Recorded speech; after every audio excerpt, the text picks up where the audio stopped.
The Pal of Bengal and Bihar. Pal जो थे 400 सालों तक बंगाल पर शासन किया। बंगाल और बिहार जो पड़ता है इस क्षेत्र पे उन्होंने शासन किया। शशांक जो 7वीं शताब्दी का राजा था हर्षवर्धन के टाइम में, उसकी मृत्यु के बाद ये इस राज्य में बहुत अस्थिरता आ जाती है। तो नोबेल जो होते हैं वो गोपाल को क्या करते हैं, चुनते हैं। और गोपाल वहाँ पे पाल डायनेस्टी, पाल वहाँ पे जैसे मुग़ल डायनेस्टी वैसे ही पाल वंश की नींव रखते हैं। क्योंकि अब ऐसा क्यों होता है, राजा शशांक होते तो राजा के बाद दूसरा राजा बनता। तो इसका ये था कि जो पहले के राजा थे उनका कोई उत्तराधिकारी नहीं था। तो गोपाल ने क्या किया, जो 50 से 70 तक रहा, बंगाल को स्थिरता दी। राजा रहेगा, राजा नहीं रहेगा तो क्या हो जाएगा, अस्थिरता आ जाएगी। तो सारा राज तितर बितर हो गया था, अव्यवस्था फैल गई थी। तो इन सब अव्यवस्था को गोपाल जब राजा बनता है तो दूर करता है। उसके बाद उसका सन धर्मपाल राजा बनता है। उसने पाल वंश के साम्राज्य को गंगा नदी तक फैला दिया। उसका पुत्र जो हुआ देवपाल 810 से 50 जिसका टाइम पीरियड था, उड़ीसा और असम को जीत लिया। और देवपाल की मृत्यु के बाद उनके बाद के जो उत्तराधिकारी हुए उसके बाद के जो राजा हुए, उसके बाद जो आए, जब वो राजा बने तो उनको नॉर्थ ईस्ट और साउथ से हमेशा आक्रमण झेलना पड़ा। मतलब बगल वाले राज हमेशा हमला कर देते थे। और पाल जो थे बहुत उनके पास स्ट्रॉन्ग आर्मी थी, जिसकी वजह से वो क्या करते थे, अपना राज्य विस्तार करते थे। कभी भी मान लीजिए युद्ध करने के लिए अगर हम राज्य विस्तार कर रहे हैं तो हमें किसकी ज़रूरत है, सेना की। सुलेमान जो अरब यात्री था वो क्या था, इनकी मिलिट्री स्किल से इम्प्रेस था पाल के। बाय द एलिफेंट मेंटेनेंस, कैसे वो हाथी रखते थे और कैसे वो सेना को एक बहुत अच्छा क्रम, मतलब जो उनका मिलिट्री स्किल थी, युद्ध कला थी, बहुत अच्छी थी। इनसे बहुत वो प्रभावित होता है। और साथ में पाल जो थे साथ में वो स्ट्रेटेजिक अलायंस बनाते थे। मतलब बगल पड़ोसी देशों के साथ मिल के समझौता करके और अपना क्या करते थे, अपना राज्य इस तरह भी विस्तृत करते थे। और पाल का जो था ट्रेड होता था साउथ ईस्ट एशिया से। और अब जब ट्रेड होगा तो पैसा आएगा, तो ये भी एक कारण था उनके स्ट्रेंथ और प्रॉस्पेरिटी का। उनके मतलब मान लीजिए अब सेना रखेंगे, सब कुछ करेंगे तो उससे शक्तिशाली नहीं हो जाएगा, साथ में पैसा भी होना चाहिए। तो यहाँ पे ये साउथ ईस्ट से व्यापार बहुत होता था, जिससे इनके पास बहुत ज़्यादा धन हो जाता था, जिससे इनके पास पर्याप्त स्ट्रेंथ था और प्रॉस्पेरिटी थी। और व्यापारी जो होते थे उनको बहुत बढ़ावा दिया जाता था व्यापार करने के लिए। पाल जो थे बौद्ध धर्म के संरक्षक थे। Gopal the founder of dynasty was a Buddhist. जो गोपाल जो पाल वंश की नींव किसने रखी थी, गोपाल ने।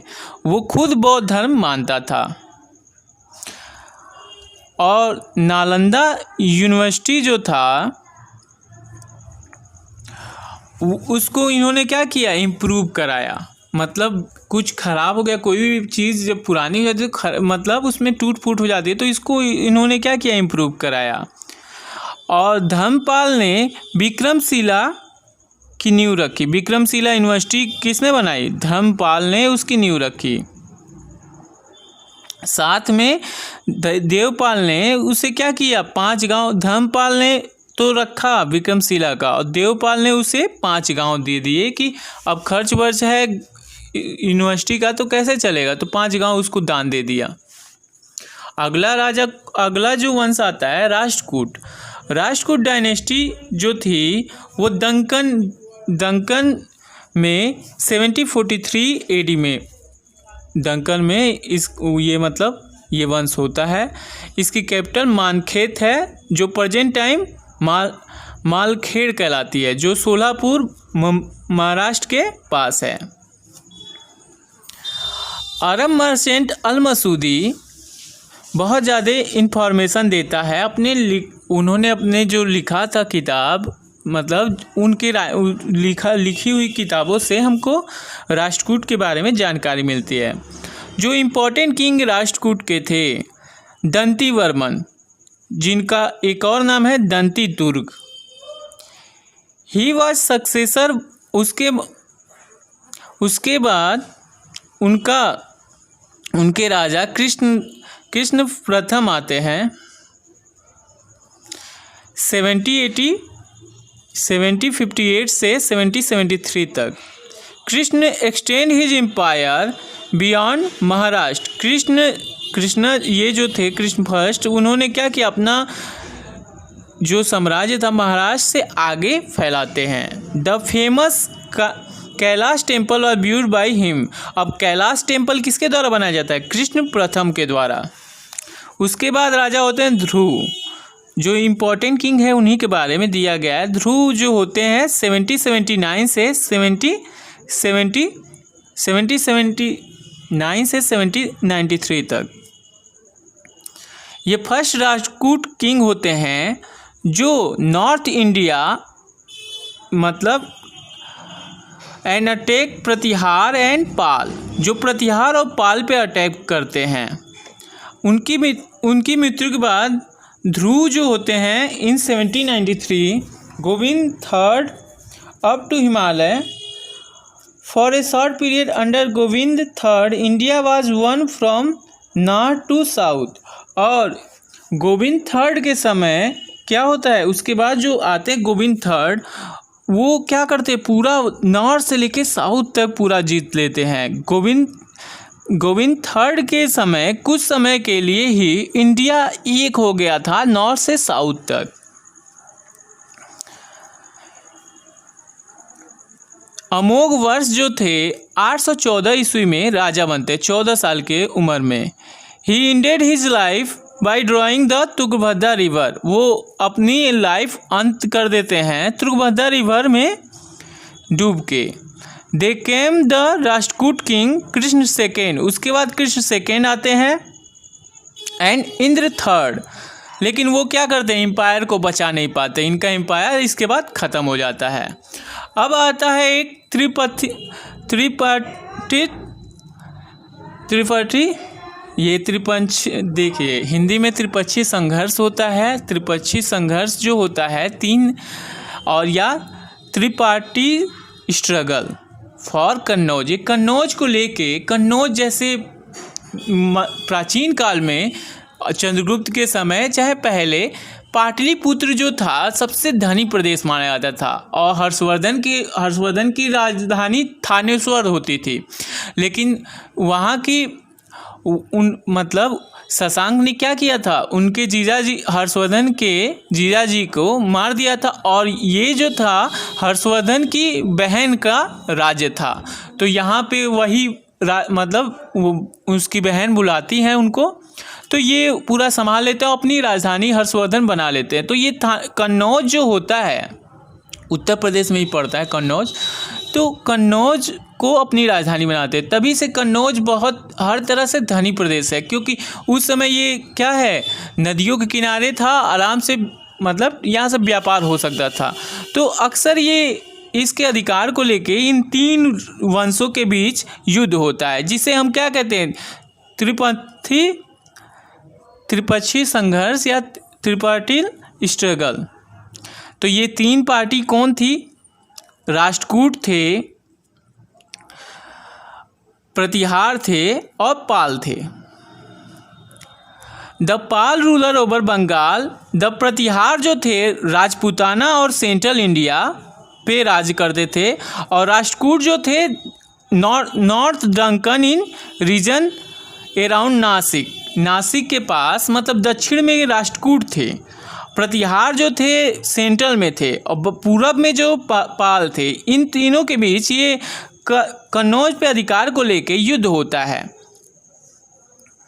First of all there was, सबसे पहले युद्ध होता है प्रतिहार रूलर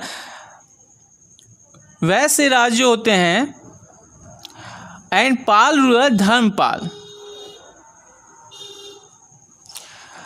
कन्नौज पे अधिकार को लेकर इनके बीच युद्ध होता है।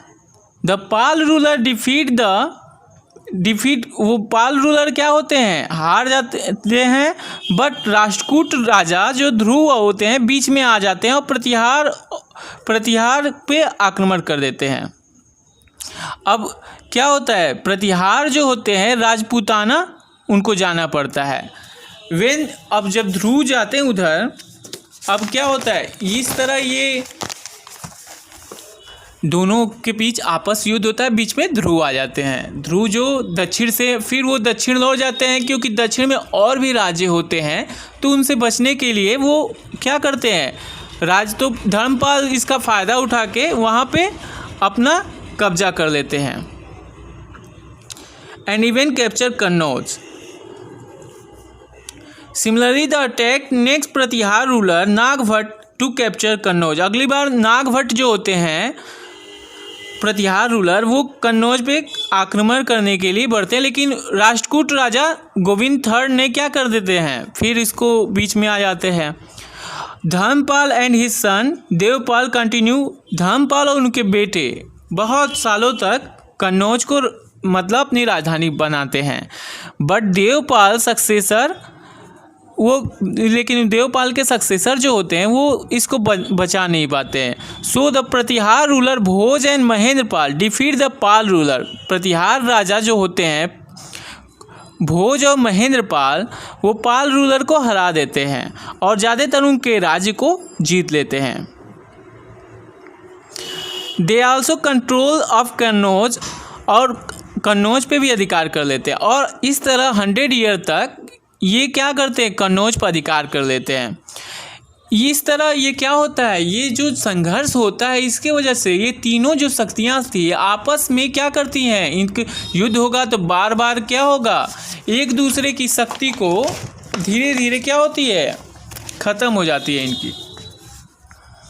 इनके सारे रिसोर्सेज युद्ध में क्या होता है, बहुत सारे रिसोर्स लगते हैं, तो ये इनका धीरे धीरे करते हुए 100 ईयर में ये क्या हो गए थे, इनके रिसोर्सेज धीरे धीरे ख़त्म हो गए और उनकी शक्ति भी क्या हो गई, ख़त्म हो गई। All 3 kingdom decline and decay, new power rose in their place, उनकी जगह पे नई शक्तियाँ आ गई। The Rashtrakuta empire was capture by Chalukya, Rashtrakuta राज्य था बाद में चालुक्य द्वारा जीत लिया जाता है। The Pal of Bengal was overthrow by state and the Pratihara empire disintegrated into small significant state, और प्रतिहार जो छोटे छोटे राज्यों में टूट जाता है। ऐसे देखते हैं ये तीनों लोग ख़त्म हो जाते हैं। तो आपस में ये 3 कन्नौज को लेके, संघर्ष को लेके इनके बीच इतना युद्ध होता है, 200-300 सालों तक चलता है ये युद्ध, बार बार युद्ध होता है। तो इससे इनकी शक्ति क्या होती है, ख़त्म हो जाती है। अगले जो हैं चाहमान, ये कल पढ़ेंगे। Thank you.